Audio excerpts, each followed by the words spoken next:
You've spent 20 minutes in the bathtub. You look down at your fingers. They're pruny, wrinkled, almost alien.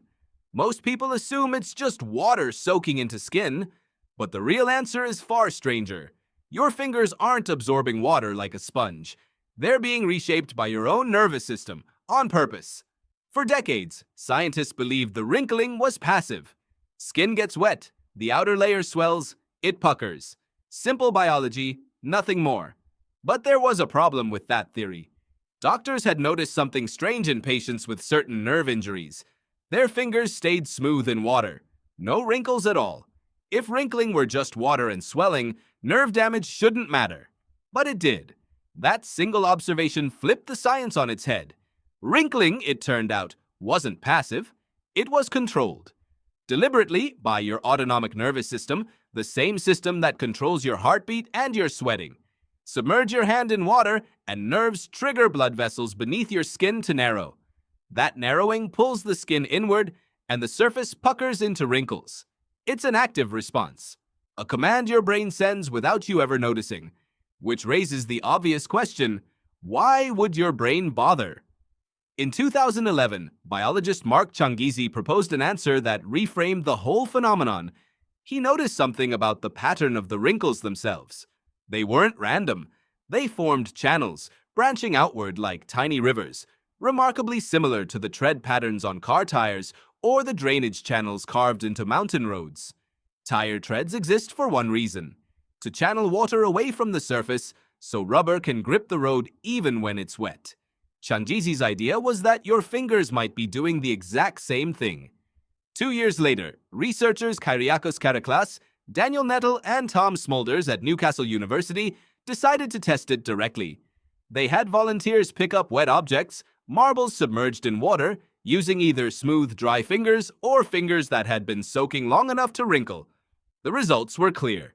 Wrinkled fingers handled the wet objects faster and with fewer fumbles. Dry, smooth fingers slipped more often underwater. The wrinkles weren't a side effect of soaking. They were a grip upgrade. Think about what that meant for your ancestors. Long before boats, before nets, before hooks, early humans waded into rivers and tide pools by hand, catching fish, gathering shellfish, pulling roots from muddy water. Every one of those tasks demanded a firm grip on something slick in an environment where dry weather hands would slip. A few extra minutes of underwater traction could mean the difference between a meal and an empty hand. Natural selection doesn't need a dramatic advantage to take hold. It just needs a small, repeated edge. And gripping wet objects better, even slightly better, generation after generation, is exactly the kind of edge that sticks around. Here's the part that still surprises people. Your body only bothers with this trick on your fingers and toes. Not your palms broadly, not your arms, not your face. The wrinkling shows up precisely where you'd need traction.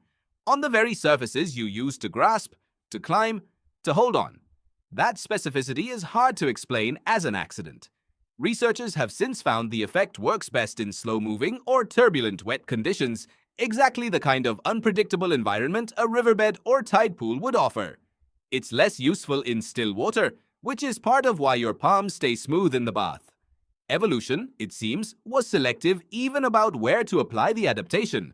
So the next time you climb out of the shower and glance at your fingertips, you're not looking at waterlogged skin. You're looking at a feature, a tool, quietly assembled over millions of years, activated automatically by your nervous system the moment it senses you're underwater. Tonight, you'll probably wash your hands without thinking twice. But somewhere beneath the surface, your nervous system is still running code first written for hands gripping slippery riverbanks, long before anyone thought to call it evolution. You look down at your fingers. They're pruny, wrinkled, almost alien, and now you know exactly why.